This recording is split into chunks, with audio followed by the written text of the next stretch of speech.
నన్ను ముందుండి నడిపిస్తున్నటువంటి మా సునీత మేడం గారికి, ఈ జూమ్‌కి విచ్చేసినటువంటి మన మాస్టర్స్‌కి అందరికీ కూడా నా ఆత్మ ప్రణామములు. ఈరోజు ఎంతో సంతోషంగా ఉంది. మీ అందరికీ ఆత్మజ్ఞానాన్ని అందించడానికి మాస్టర్స్ గారు నా వాయిస్‌ని మీకు అందిస్తున్నందుకు చాలా సంతోషంగా ఉంది. ఈరోజు అనుకోకుండా నాకు క్లాసు అవకాశం జారవిడుచుకోవద్దు అన్నట్లుగా నాకు ఈరోజు క్లాసు మీకు చెప్పడానికి మాస్టర్స్ గారు నాకు చెప్పారు. ఇంకా ఈరోజు ట్రాఫిక్ సిగ్నల్స్ అనే టాపిక్ మీద క్లాసు అని చెప్పారు. ముందుగా నా అనుభవం ఏమంటే ఫస్టు నేను తిరుపతిలో టీచర్‌గా వర్క్ చేస్తున్నాను. 2008లో నేను తిరుచానూరు అంటే తిరుపతికి పక్కనే తిరుచానూరుకి ఉద్యోగరీత్యా నేను ట్రాన్స్‌ఫర్ అయ్యొచ్చాను. ఆ సమయంలో లక్ష్మీ ప్రసన్న మేడం గారు అక్కడ వర్క్ చేస్తూ ఉన్నారు. ఆ విధంగా మేడం గారితో నాకు పరిచయం ఏర్పడింది. ఆమె పరిచయం ద్వారా నాకు ధ్యానము అనేది ఆహ్, తెలిసిందనమాట. అంటే అంతకుముందు ధ్యానము అంటే ఏదో దేవుడిని, భగవంతుడిని ధ్యానిస్తూ ఉండడం, కళ్ళు మూసుకొని దేవుడిని తలుస్తూ ఉండడం అనేదే తెలుసు. ఆ తర్వాతే శ్వాస మీద ధ్యాస అనేది మేడం గారిని కలిసిన తర్వాతే తెలిసిందనమాట. అంటే అప్పట్లో మా స్కూల్‌లో మాకు ఎవ్రీడే మార్నింగ్ 5 మినిట్స్ మెడిటేషన్ చేయించాలి అనేది ఉండేదనమాట. అట్లా మెడిటేషన్ చేయించేటప్పుడు మేడం గారు మమ్మల్ని కూడా కూర్చోబెట్టి మెడిటేషన్ చేయిస్తూ వచ్చారు. ఆ విధంగా మాకు మెడిటేషన్ అనేది బాగా అలవాటయిపోయింది. ఆ తర్వాత కొద్ది రోజులకి మా మదర్‌కి అల్జీమర్స్ అనే సమస్యతో ఆమె చాలా బాధపడతా ఉండేది. చాలా ఇనిషియల్ స్టేజ్ నుండి స్టార్ట్ అయిపోయింది. అప్పుడే మేడం గారు మా ఇంటికొచ్చి పిరమిడ్ గట్టి, పిరమిడ్ ధ్యానం ఎలా చేయాలి అని చెప్పడము. అలాగే మమ్మల్ని పిరమిడ్ సెంటర్స్‌కి తీసుకెళ్లడము. అంటే రోజు అమ్మని తీసుకెళ్ళేదాన్ని పిరమిడ్ సెంటర్స్‌కంతా. ఆ విధంగా మాకు పిరమిడ్ ధ్యానం అనేది గూడాను ఆహ్ తెలిసిందనమాట అప్పుడు. పిరమిడ్ ధ్యానం అంటే ఎలా చేయాలి? ఏంటి? పిరమిడ్ వలన ఉపయోగాలేంటి? ఈ విధంగా మాకు అప్పుడు అర్థమైంది. ఆ విధంగా 2008 నుండి మేము ధ్యానంలోనే ఉన్నాము. ధ్యానం చేస్తున్నాము. ఇలా జరుగుతున్న కొద్దీ మాకు కొద్ది రోజులకి మేడం గారు ట్రాన్స్‌ఫర్ మీద వేరే ఊరెళ్ళిపోయారు. ఇంకా అప్పటి ఫోన్‌లో టచ్‌లో ఉన్నాం కానీ ఎప్పుడూ నా ఇబ్బందులు తనకి చెప్పుకునేదాన్ని కాదు. అట్లా కొద్ది రోజుల తర్వాత మళ్ళీ ఒక మీటింగ్‌లో కలిసాము. అప్పటికి నా పరిస్థితి ఎలా ఉందంటే, పూర్తిగా కరోనాకి టైం 2020లో. అప్పటికి నాకి బాగా మోనోపాస్ స్టేజ్ వలన హార్మోన్స్ ఇంబాలెన్స్ అయిపోయింది. బాగా వెయిట్ పుటాన్ అయిపోయాను. స్పాండిలైటిస్ L1 అదే డిస్కులన్నీ బాగా అరిగిపోయాయి. డాక్టర్స్ గూడా బెడెడ్ అని జెప్పారు. ఇంకా నీకు ఆహ్, ఫిజియోథెరపీ చేయించుకోవాలి. లేదంటే ఇంగ నువ్వు బెడెడ్‌లోనే ఉండాలి. కంటిన్యూ‌గా ఇంగ లైఫ్ లాంగ్ నీకు నడుం బెల్ట్ కంపల్సరీ. ఇంకా ఏం చేయలేము దీన్ని. ఇంగ ఎక్కువ కాకుండా చూసుకోవాలి గానీ, దీన్ని తగ్గించే మార్గం లేదు అని చెప్పేసారు డాక్టర్స్. అలాంటి సిట్యుయేషన్స్‌లో మేడంని కలిసాను. "ఏంటి ఇలా అయిపోయావు? ఎందుకిలా జరిగింది?" అని మేడం గారు అడిగారు. అడిగితే, "ఇలా ఉంది మేడం పరిస్థితి నాకు" అని అంటే, "నాకెందుకు చెప్పలేదు" అన్నారు. అంటే నాకు తెలీదు. ధ్యానము అంటే మెంటల్ రిలీఫ్ కోసము, ఏదో కొంచెం ప్రశాంతత కోసము అనే అనుకున్నాను గానీ, ఇలా జబ్బులన్నీ నయమవుతాయి, ఇట్లా సమస్యలు పరిష్కారం అవుతాయి, ఇలాంటివన్నీ కూడా నాకు తెలీదు. మేడం గారు అప్పుడు వెంటనే "నువ్వు ఇంక ఇలా కాదు" అంటే నాకు ఇంట్లో కొంచెం రిస్ట్రిక్షన్స్ ఎక్కువ. బయటికి వెళ్ళే పరిస్థితి కాదు. అందువల్ల మేడం గారు ఇంకా స్పిరిచ్యువల్ టాబ్లెట్స్ అని ఇప్పుడే జూమ్ సెక్షన్ స్టార్ట్ అయింది. మీరు దాంట్లోకొచ్చేసేయండి అని చెప్పేసి అప్పుడప్పుడు జూమ్‌లో నన్ను జాయిన్ చేసేసారు. అప్పటి నుండి ఇంకా దీంట్లో అప్పుడు మార్నింగ్ 5-6:30 క్లాస్ ఒకటుండేది. ఆఫ్టర్‌నూన్ 2-4 క్లాస్ ఉండేది. నైట్ 9:30-11 క్లాస్ ఉండేది. అట్లా ఎట్లా వీలైతే అట్లా 4-6 అవర్స్ నాకి మెడిటేషన్ కిందే చెప్పారు. ధ్యానం 40 డేస్ ధ్యానం చేసేసి తర్వాత నన్ను కలువు అని చెప్పారు. ఈ 40 డేస్ ధ్యానం అయిన తర్వాత ఆచార్య సాంగత్యానికి తీసుకెళ్లారు. ఆచార్య సాంగత్యము అంటే ఇప్పుడు మనకు ఫిజికల్ లైఫ్‌లో హాస్పిటల్స్ లాగా మనకు ధ్యానంలో ఆచార సాంగత్యంలో సీనియర్ మాస్టర్స్ మనకు కౌన్సెలింగ్ ఇస్తారనమాట. అట్లా ఆచార్య సాంగత్యానికి వెళ్ళిన తర్వాత అక్కడ మేడం గారు నాకు స్పిరిచ్యువల్ టాబ్లెట్స్‌లో ఇది ట్రాఫిక్ సిగ్నల్స్ అనే టాబ్లెట్ ఇచ్చారు. ఇక్కడ మనకు టాబ్లెట్ అంటే నోట్లో వేసుకొని మింగేసే టాబ్లెట్స్ కాదు. ఇక్కడ మనం తీసుకునేటటువంటి ఆత్మ జ్ఞాన గుళికలు. అంటే ఒక్కొక్క పుస్తకం ఇస్తారు. ఆ పుస్తకంలోని నాలెడ్జ్‌ని మనం తీసుకొని, దానిని మనం ఆచరణలో పెట్టాలి. దాన్ని వంట పట్టించుకోవాలి. దానినే మనం టాబ్లెట్ అంటామనమాట. ఆ విధంగా స్పిరిచ్యువల్ టాబ్లెట్స్‌లో నాకు ట్రాఫిక్ సిగ్నల్స్ అనే టాబ్లెట్స్ ఇచ్చారనమాట. అది చదివాను. బాగా ఒకసారి చదివా, 2 సార్లు చదివా, బాగా 4 సార్లు చదివాను. కానీ ఏంటో పుస్తకం చదువుతున్నాను. అది చదివినంత వరకు బానే ఉంది. తర్వాత ఏంటో మా అది మనకు సంబంధించింది ఎలా అనేది నాకు తెలియలేదు. ఇలాగే 9:30-11 క్లాస్ జరిగేటప్పుడు సార్ ఒకసారి ఎవరికైనా డౌట్స్ ఉంటే హ్యాండ్ రైజ్ చేయండి అన్నారు. అప్పుడు అడిగాననమాట. సార్ ఇట్లా నాకు పలానా ప్రాబ్లమ్ కింద నాకు ట్రాఫిక్ సిగ్నల్స్ అనే కాన్సెప్ట్ ఇచ్చారు. అది చదివాను ఇప్పటికి 4, 5 సార్లు చదివాను. కానీ ఏంటో నాకేం అర్థం కావట్లేదు. అంటే పేజ్ నంబర్ 44లో ఉండే లక్షణాలన్నీ నాకున్నాయి సార్ అన్నాను. అంటే సార్ అన్నారు ఆహ్ ఏం జేయాలో తెలియలేదు సార్ అనంటే, ఆధ్యాత్మిక సిద్ధాంతాలని మీరు వంట పట్టించుకోవడమే అన్నారు. ఆధ్యాత్మిక సిద్ధాంతాలు అంటే ఏంటో నాకు తెలీదు. అంటే సార్ అన్నాను. అంటే ఆధ్యాత్మిక సిద్ధాంతాలంటే ఇప్పుడు మీరు చెప్పారు గదమ్మా! ఆ పుస్తకంలో ఉన్న 10 పాయింట్స్ అవే ఆచరణలో పెట్టాలి అనన్నారు. అంటే ఇంగప్పటికి నాకు అది కూడా అర్థం కాలేదు. అంటే నా ఆత్మ అప్పటికి ఇంకా అంత ఎదగలేదు.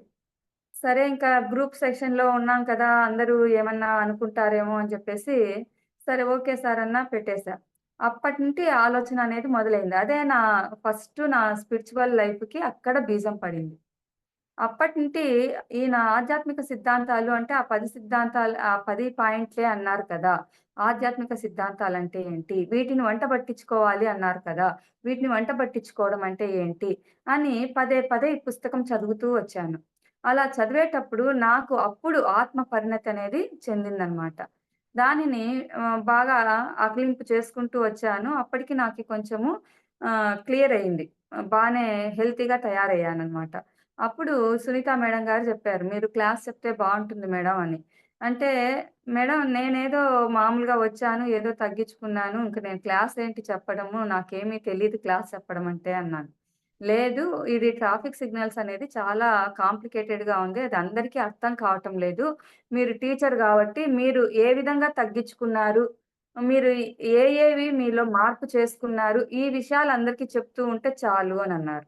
సరే అని చెప్పి అప్పటినుంటి ఈ సిద్ధాంతాలని మనం ఫిజికల్ లైఫ్‌లో ఎలా అప్లై చేసుకోవాలి, స్పిరిచ్యువల్ లైఫ్‌లో ఎలా అప్లై చేసుకోవాలి అనేది అందరికీ తెలియజేస్తూ వస్తున్నాననమాట. అది ఇవాళ క్లాస్‌లో గూడా మనం ఒకసారి డిస్కస్ చేసుకుందాము. ఇది నా యొక్క అనుభవాలనమాట. ఇంకా నెక్స్టొచ్చేసి అంటే దీనివల్ల నేను చాలా తగ్గించుకున్నాను. ఇప్పుడు బాగా హెల్తీగా ఉండాను. హ్యాపీగా ఏ నడుము బెల్ట్ లేదు. బాగా వెళ్తున్నా స్కూలుకి కూడా స్కూటర్‌లోనే వెళ్తున్నాను. ఆహ్, చ వెయిట్ గూడా బాగా తగ్గిపోయాను. బాగా చాలా హెల్తీగా ఉన్నాను. కాబట్టి మనకి ధ్యానం అనేది మనకు లైఫ్‌లో చాలా చాలా ఇంపార్టెంటు. ఇది ఒక్కొక్క పాయింట్ చెప్పుకునేటప్పుడు ఇంకా నేను ఏమేమి మార్చుకున్నాను నాలో అనే విషయాల గురించి డిస్కస్ చేసుకుందాం. అంటే ఇది క్లాస్ చెప్పాలంటే 1 డే అంతా కూడా పడుతుందండి. ట్రాఫిక్ సిగ్నల్స్ 10 సిద్ధాంతాలు అంత అమూల్యమైనటివన్నమాట. దీని గురించి మనం ముందు చెప్పుకోవాలంటే ఒక ఇంట్రొడక్షన్ చెప్పుకోవాల. ఫస్ట్ ఒక ఇంట్రొడక్షన్ చెప్పాలి అంటే మనము ఫిజికల్ లైఫ్‌లో ఒక టూర్ ప్లాన్ జేసుకున్నామనుకోండి. ఫర్ ఎగ్జాంపుల్ మీరే తిరుపతికొచ్చారు అనుకుందాం. తిరుపతికొచ్చినప్పుడు మీరు ఏదేదో అనుకుంటారు. తిరుమలకెళ్ళాలి, కొండలో ఆ స్వామిని దర్శనం జేసుకోవాలి, తిరుచానూరుకెళ్ళాలి, అమ్మవారిని దర్శనం జేసుకోవాలి, కాణిపాకం ఎళ్ళాలి, విఘ్నేశ్వరుని దర్శనం జేసుకోవాలి. ఇలా సరౌండింగ్ ప్లేసులన్నీ మీరు సెర్చ్ చేసేస్తారు. సెర్చ్ చేసేసి దాంట్లో పలానా రోజు పలానా ప్లాను అని చెప్పేసి ఒక 3 రోజులకి మీరు ప్లాన్ జేసుకొనొచ్చారు. 3 రోజుల తర్వాత మళ్ళా రిటర్న్ టికెట్ పెట్టుకున్నారు. మీరు మళ్ళీ ఎటు తిరిగి వెళ్ళిపోవాలి.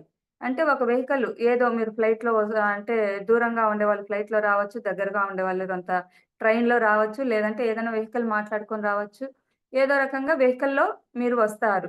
ఇక్కడికి వచ్చిన తరువాత మీరేం చేస్తారు? అన్నీ కూడా ఒక్కొక్కటి ప్లాన్ ప్రకారమే అన్నీ చూసుకొని 3 రోజుల తర్వాత మీరనుకున్నవన్నీ బాగా తెలుసుకొని వెళ్తారనుకోండి. అప్పుడు మనకెలా ఉంటుందంటే, మన సోలు చాలా హ్యాపీగా ఉంటుంది. అబ్బా! మనం పోయిన ప్రయాణము ఏ ఇబ్బందులు లేకుండా చక్కగా ప్లాన్ చేసుకొనొచ్చేసాము. చాలా బావుంది అని మనకు చాలా హ్యాపీగా అనిపిస్తుంది. అదే ఒకవేళ ఇక్కడికొచ్చినప్పుడు మనము ఏదన్నా మనకు హెల్త్ ఇష్యూ ఉండి మనం పోలేని పరిస్థితో, లేకపోతే పక్కన ఎవరైనా వండుకొని, ఇప్పుడు తిరుచానూరుకి ఏం వెళ్దాంలే, ఇప్పటికి కాణిపాకం వెళ్ళిపోయొస్తాంరా, మళ్ళా నెక్స్ట్ సాయంత్రం వెళ్ళొచ్చులే అక్కడికి అని చెప్పి మనల్ని డైవర్ట్ చేసి తీసుకెళ్ళిపోతారు. మళ్ళా అక్కడే లేట్ అయిపోతుంది. మనము నైట్ రావడానికి లేట్ అయిపోతుంది. ఇక్కడ తిరుచానూరు అనేది మిస్ అయిపోతుంది. అమ్మవారిని చూడలేకపోతాం. అలాంటప్పుడు ఏమనిపిస్తుంది మనకు? డిసప్పాయింట్ అయిపోతామనమాట. అప్పుడు ఇంగ మనకు రిటర్న్ టికెట్ వచ్చేసింది. రిటర్న్ టికెట్‌లో మనం వెళ్ళిపోతాము. తిరుచానూరు మిస్ అయిపోయింది. అయ్యో! అంత దూరం పోయి అమ్మవారిని చూడకపోయినామే మనము అని చెప్పేసి మనకి బాధ కలుగుతుందనమాట. ఈసారి వెళ్ళినప్పుడైనా మనము అది కవర్ చేసుకోవాలి అని. లేదు, ఎప్పుడు ఆ టాపిక్ వచ్చినా గూడా అయ్యో! అప్పుడు వెళ్ళున్నాము, మిస్ అయిపోయినాము. ఎళ్ళిన్నాము, మిస్ అయిపోయినాం. ఇదే మనకు మనసులో ఏర్పడిపోతుందనమాట. అదే విధంగా మనము ఇక్కడికి మనది ఏదో లోకం, ఆత్మలోకం. అక్కడి నుండి మనము ఈ భూమి మీదికి వచ్చామనమాట. ఇక్కడ అన్నీ తెలుసుకోవడానికి, అన్నీ నేర్చుకోవటానికి ఒక టూరు ప్లాన్ చేసుకున్నట్లుగా ప్లాన్ చేసుకొని, ఈ భూమి మీదికి ఈ శరీరము అనే వెహికల్‌ని తీసుకొని వచ్చామనమాట. ఈ శరీరము అనే వచ్చినప్పుడు వెహికల్ బాగుంటే మనకు బాగుంటుందా? లేకపోతే ఇప్పుడు వెహికల్‌లో ఒకవేళ పెట్రోల్ లేకపోయినా, అది హెల్త్ అది ఇంజిన్ సరిగా లేకపోయినా, అది మనకు సార్‌కి ట్రబుల్ ఇస్తా ఉంటే ఎంత ప్రాబ్లమ్‌గా ఉంటుందో మనం ఒకసారి ఊహించుకోండి చూద్దాం. అదే విధంగా మన శరీరం గూడా ఆరోగ్యంగా లేకుండా పోతే, ఈ శరీరం దేనికి సహకరించకపోతే మనకు అంతే కాంప్లికేటెడ్‌గా ఉంటుంది మన లైఫ్ జర్నీ చేయడానికి. కాబట్టి ఎప్పుడు కూడా ఈ శరీరము అనే వెహికల్‌ని మనం ఎంతో ఆరోగ్యంగా, ఆనందంగా, అందంగా పెట్టుకోవాలనమాట. అందము అనేది పైకి కనిపించే అందమే కాదు, ఆత్మ సౌందర్యం. ఆత్మ సౌందర్యంతో మనం ఎప్పుడూ ఉంటేనా మనకు ఈ శరీరము మనము ఆహ్ రిటర్న్ జర్నీ వెళ్ళేంత వరకు గూడా చాలా హ్యాపీగా ఉంటుందనమాట. అంటే ఈ భూమి మీద వచ్చి మనం పుట్టినప్పటి నుండి మనం రిటర్న్ జర్నీ అంటే మనం బాడీ వెకేట్ చేసేంత వరకు కూడా మనము ఎందుకొచ్చాము? ఏమి చేసేదానికొచ్చాము? మనం ఇక్కడ ఏం తెలుసుకోవడానికొచ్చాము? ఇవన్నీ తెలియజేయడాన్నే మనం జీవిత ధ్యేయము అంటాం. ఈ జీవిత ధ్యేయము మనం సక్రమంగా నెరవేర్చుకోవాలి. ఇవన్నీ తెలియక మనం పక్కన వాళ్ళు ఏదన్నా అంటుంటే మనం బాధపడిపోయేది. మనము ఎవరికో ఏదో ఉంటే ఆమె అదో చీర కట్టుకునింది నాకది లేదే. వాళ్ళకంత డబ్బులుంది నాకది లేదే. వాళ్ళు గొప్ప ధనవంతులు నాకది లేదే. ఆ! ఇవన్నీ కూడాను మనం వాళ్ళకది ఏదో ఉంది నాకు ఇది లేదే అని చెప్పేసి మనము ఎంతో అసంతృప్తితో బతికేస్తూ ఉంటాము. కానీ ఒకటే గుర్తుపెట్టుకోవాలి. వాళ్ళు అది అనుభవించడానికి, అది నేర్చుకోవటానికి వచ్చారిక్కడికి. మనం ఇది నేర్చుకోవటానికి, ఇది అనుభవించడానికి మనం ఈ లైఫ్‌లోకి ఇక్కడికొచ్చాము. కాబట్టి ఒకరితో మనకు కంపారిజన్ వద్దు. మనం దేనికోసం వచ్చాము ఈ భూమి మీదకి? ఏమి చూడడానికొచ్చాము? ఏం తెలుసుకోవటానికొచ్చాము? ఎవరిని కలవడానికొచ్చాము? వారి వల్ల మనం ఏం నాలెడ్జ్ తీసుకోవడానికొచ్చాము? ఈ విధంగా మనము అవగాహన చేసుకుంటూ ముందుకు వెళితే అది మన జీవిత ధ్యేయాన్ని కరెక్ట్‌గా తీసుకెళ్తుంది. ఇప్పుడు ఈ జీవిత ధ్యేయము అనే పదము మనము ఇక్కడ ఎందుకు చెప్పుకుంటున్నాము అంటే, traffic signals of the soul అంటున్నాం. ఇప్పుడు ఫిజికల్ లైఫ్‌లో ట్రాఫిక్ సిగ్నల్స్ అంటే గ్రీన్ లైట్, యెల్లో లైట్, మామూలుగా రెడ్ లైట్ ఉంటాయి. అంటే ఈ ట్రాఫిక్ సిగ్నల్స్ మనకు సరిగ్గా పని చేయలేదనుకోండి, ఏమైపోతుందక్కడ? ట్రాఫిక్ జామ్ అయిపోతుంది. మనము ఏ ప్లేస్‌కి వెళ్ళాలి, ఎంత తొందరగా వెళ్ళాలి అని మనం అక్కడికొస్తాము. ఈ ట్రాఫిక్ జామ్ అయిపోయే దాని వలన అక్కడికి రీచ్ కాలేకపోతాం. అక్కడికి రీచ్ కావడానికి చాలా కష్టంగా ఉంటుందనమాట. ఇరిటేషన్ అనిపిస్తుంది. చిరాకనిపిస్తుంది. అదే మనకు ట్రాఫిక్ సిగ్నల్స్ కరెక్ట్‌గా పనిచేసాయనుకోండి, మనం కరెక్ట్‌గా వెళ్ళిపోతాం. ఎక్కడ గందరగోళం లేకుండా హ్యాపీగా వెళ్ళిపోతాము. ఎక్కడ నిలబడాలనో అక్కడ నిలబడతాం. ఎక్కడ వెళ్ళిపోవాలనో అక్కడ వెళ్ళిపోతాం. నేరుగా మనం అనుకున్న గమ్యాన్ని, లక్ష్యాన్ని కరెక్ట్‌గా చేరుకుంటాం మనం టైమ్ టు టైమ్. అదే విధంగా మనకు ఈ సోల్ పర్పస్‌లో కూడాను ఇక్కడుండేటటువంటి ఈ ట్రాఫిక్ సిగ్నల్స్‌ని మనము ఆచరిస్తే ఖచ్చితంగా మనము మన జీవిత ధ్యేయాన్ని ఖచ్చితంగా రీచ్ అవుతాము. మనము బాడీ వెకేట్ చేసి మనము ఆహ్, పా రిటర్న్ జర్నీలో వెళ్ళిపోయేదానికి మనకు ఈ జీవిత ధ్యేయములో ఎక్కడ అవాంతరాలు లేకుండా చక్కగా వెళ్ళిపోతామనమాట. కాబట్టి ఈ ట్రాఫిక్ సిగ్నల్స్‌ని మనము ముఖ్యంగా ఆచరించాలి. ఈ ట్రాఫిక్ సిగ్నల్స్‌లో 10 పాయింట్స్ ఉన్నాయి. ఈ 10 పాయింట్స్‌నే మూల ఆధ్యాత్మిక సిద్ధాంతాలు అంటాం. ఏంటి మూల ఆధ్యాత్మిక సిద్ధాంతాలు అంటే, ఒక సిద్ధాంతము అంటే ఎప్పటికి మారనిది. ఇది మనం చదువుకున్న వాళ్ళకందరికీ గూడా తెలుస్తుందనమాట. ఈవెన్ 10థ్ వరకు చదువుకున్న వాళ్ళకి కూడా సిద్ధాంతము అంటే తెలుస్తుంది. థియరీ. ఆ! ఎక్కడ కూడాను మనకు ఎప్పుడు మారదు. సూర్యుడు తూర్పున ఉదయిస్తాడు. పడమర అస్తమిస్తాడు. ఈ యుగాలు మారినా, ఏమి మారినా, ఎంతమంది వచ్చినా మనకు ఇది మారనే మారదు. దానినే సిద్ధాంతము అంటాం. ఆ విధంగా ఆధ్యాత్మిక సిద్ధాంతము అంటే అది ఆధ్యాత్మిక పరంగా స్పిరిచ్యువల్ లెవెల్‌లో కూడాను మారనటువంటి పాయింట్స్ ఇవన్నమాట. అందువల్లనే దీనిని మూల ఆధ్యాత్మిక సిద్ధాంతాలు అంటామనమాట. మనకు లైఫ్ అంతా గూడాను 12 టాబ్లెట్స్ ఈ ట్రాఫిక్ సిగ్నల్స్ ఇవి బాగా ఆచరించినాము అంటే 90% సమస్యల నుండి మనం బయటపడవచ్చు. ఈ ఆధ్యాత్మిక సిద్ధాంతాలలో మొట్టమొదటిది అవకాశం జారవిడ అంటే సింపుల్‌గా చెప్పేస్తానండి. ఎందుకంటే మనకు టైం చాలా తక్కువగా ఉంది కాబట్టి, ఒక్కొక్క సిద్ధాంతం గురించి దానిని మనం ఫిజికల్ లైఫ్‌లో ఎట్లా ఉపయోగించుకోవాలి, స్పిరిచ్యువల్ లైఫ్‌లో ఎట్లా ఉపయోగించుకోవాలి అని పాయింట్ వైస్ చెప్తాను. ఎప్పుడైనా క్లాస్ దొరికినప్పుడు ఒక్కొక్క పాయింట్ మీద గూడాను మనం ఒక్కొక్క క్లాస్ తీసుకోవచ్చనమాట. అంత ఇంపార్టెంట్ పాయింట్స్ ఇవి. ఇప్పటికి మీకు ట్రాఫిక్ సిగ్నల్స్ అంటే ఏంటి అనేది ఒక అవగాహన కోసం చెప్తున్నాను. అవకాశం జారవిడవవద్దు అనంటే ఇక్కడ మనకు పెద్దవాళ్ళు గూడా ఎప్పుడు చెప్తా ఉంటారు. ఏమని చెప్తారు మనకు ఎప్పుడు అదృష్టం ఒక్కసారే తలుపు తడుతుంది. మనకు సారికి అదృష్టం అనేది కలిసి రాదు. అది వచ్చినప్పుడే ఉపయోగించుకోవాలి అని పెద్దవాళ్ళు చెప్తా ఉంటారు. కానీ ఇక్కడ మనం వచ్చేటప్పటికి ఎట్లాంటివి అవకాశాన్నైనా మనము అందిపుచ్చుకోవాలి. ఒక అవకాశం వచ్చినప్పుడు దాన్ని ఏ విధంగా ఉపయోగించుకోవాలంటే దానిలో నేర్చుకోవటానికి ఇంక ఏమీ లేదు. అంటే కొత్త ఎన్ని సార్లు చెప్పినా, ఎన్ని సార్లు చేసినా గూడాను, ఇంగది అంత ఫుల్ ఫ్లెడ్జ్డ్‌గా దాంట్లో మనకు నాలెడ్జ్ ఒచ్చేసింది అనేది. దీంట్లో గూడాను మనకు 2 పాయింట్లుగా తీసుకోవాలి. వ్యక్తిగతము, మళ్ళా నెక్స్ట్ సామూహికము.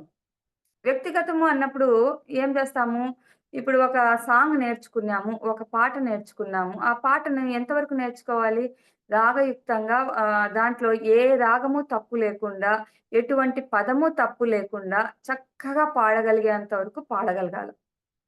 అదే ఒక పద్యం నేర్చుకున్నాము. ఆ పద్యం ఎన్ని సార్లు దాంట్లో ఎంత నాలెడ్జ్ ఉండాలనో అంత నాలెడ్జ్ వరకు ఎంత చక్కగా పాడగలమో నిద్ర లేపి పాడమన్నా చెప్పమన్నా చెప్పేసేయాల. అంత ఫుల్ ఫ్లెడ్జ్డ్‌గా నేర్చుకునేంత వరకు ఆ పద్యం మీదే ఉండాలి. అది నేర్చేసుకున్నాము. ఇంకొక పద్యం. ఆ! అలాగే మనము ఈ వ్యక్తిగతంగా అన్నప్పుడు మామూలుగా డాన్స్ గావచ్చు, పాటలు గావచ్చు, ఏదన్నా ఇంకా మనకు ఇప్పుడు ఉద్యోగరీత్యా మనకు చాలా అవసరమైపోతున్నాయి. కంప్యూటర్లు గానీ, సెల్ ఫోన్ ఉపయోగాలు గానీ, ఇవన్నీ కూడాను. మనకు లేని నాలెడ్జ్‌నంతా అట్లా జాబ్ పర్పస్ అయినా గానీ, ఇట్లా మామూలుగా కూడాను ఇప్పుడు ఒక వంట చేస్తున్నాము. ఇప్పుడు అప్పుడప్పుడే నేర్చుకునే వాళ్ళకిని, కొంచెం ఎక్స్‌పీరియన్స్ అయిన వాళ్ళకి వంట చేయడంలో చాలా తేడా ఉంటుందనమాట. ఆ విధంగానే మనము ప్రతి ఒక్కటి గాని ఫుల్ ఫ్లెడ్జ్డ్‌గా నేర్చుకున్నంత వరకు మనం నేర్చుకొని, తర్వాత కొత్త విషయానికి పోవాల. అంటే ఒక చిన్న ఎగ్జాంపుల్ ఏమంటే, ఇప్పుడు ఫస్ట్ క్లాస్‌లో ఒక పిల్లవాడిని చేర్పిస్తామనుకోండి. ఆ అబ్బాయిని ఒకటో తరగతిలో ఉండేటటువంటి అక్షరాలన్నీ, లెటర్స్ అన్నీ నేర్చుకునేంత వరకు పూర్తిగా క్లాస్‌లో పెడతాం. పూర్తిగా నేర్చుకున్న తర్వాత మళ్ళీ సెకండ్ క్లాస్‌కి ప్రమోట్ చేస్తాం. అదే విధంగా మనం ఏ విషయాన్నైనా అంత పర్ఫెక్ట్‌గా నేర్చుకోవాల. అలాగే ఇప్పుడు దీనిని ఆహ్, ఆహ్, ఆహ్, స్పిరిచ్యువల్ లైఫ్‌లోకొచ్చేటప్పటికి ఏం చేయాలంటే, వ్యక్తిగతంగా అన్నప్పుడు ఏం చేస్తాం మనం? వ్యక్తిగత ఇది అన్నప్పుడు ధ్యానం. మొట్టమొదట ధ్యానం. ధ్యానం అంటే ఏం విధంగా వ్యక్తిగత ధ్యానం ముఖ్యంగా. దాన్ని మనకు ధ్యా 40 డేస్ ధ్యానం అని చెప్తారు. 40 డేస్ ధ్యానం ఎందుకు చేయాలి ఫస్టు? మనకు ధ్యానంలో కూర్చున్న వెంబడే మనకు ధ్యాన స్థితి రాదు. ఒక గంట కూర్చుంటే గంట సేపు కుదరదు ఫస్ట్ డే. ఎందుకు కూర్చున్నామో తెలీదు. కళ్ళు మూసుకొని కూర్చున్నాము అంతే. కానీ బలవంతంగా అయినా మనం ధ్యాన స్థితిలోకి కూర్చోవాలి. సెకండ్ డే కొంచెం 5 మినిట్స్ అన్నా మనకు ఆలోచన రహిత స్థితి అనేది వస్తుంది. కొంచెం రెండో రోజుకి ఇంకొంచెం 10 మినిట్స్ అట్లా పెరుగుతూ వస్తుందనమాట. ఇంక కొద్ది రోజులు 40 డేస్ వచ్చేటప్పటికి మనము 40 డేస్‌కి ఏమంటే మనం ఎంత సేపు కూర్చుంటామో అంతసేపు ధ్యాన స్థితిలో, ఆలోచన రహిత స్థితిలో కూర్చోగలిగే కెపాసిటీని మనం సాధించగలుగుతాం. కాబట్టి మనము ధ్యానాన్ననేది ఫస్ట్ ఆచరించాలి. కొందరు దీన్ని ఆచరించేదానికి చాలా కష్టపడుతూ ఉంటారు. ఎందుకు మనం కష్టపడాలి అంటే ఫ ఫస్ట్‌లో మనం ఫస్ట్ ఆచరణలోకి తీసుకొని రావాలి. ఎందుకంటే ఇప్పుడు మనకు పళ్ళు తోముకోవడం అనేది మనకు అలవాటు లేదు. స్నానం చేసేదనేది చిన్నప్పుడు అలవాటు లేదు.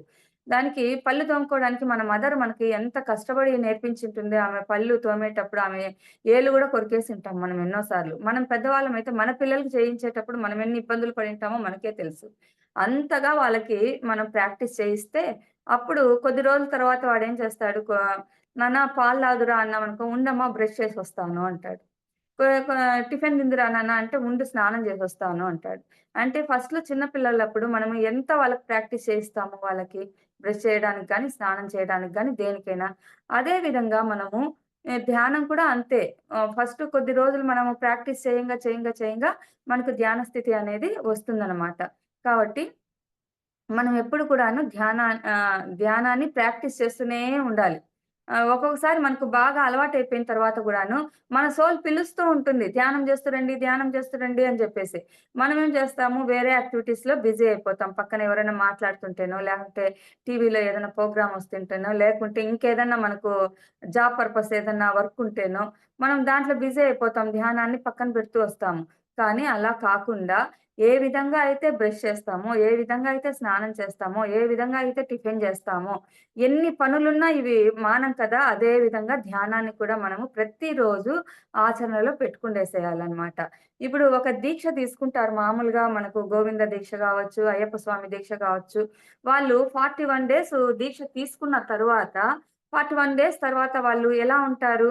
అర్లీ అవర్స్‌లో ఎంత చలైనా వేయని, ఎంత వర్షమైనా రాని, ఎట్లైనా ఉన్ని వాళ్ళు వెంటనే స్నానం జేసేస్తారు. ఇంట్లో ఇల్లు పరిశుభ్రం జేసుకుండేస్తారు. ఇంట్లో దీపం పెట్టేస్తారు.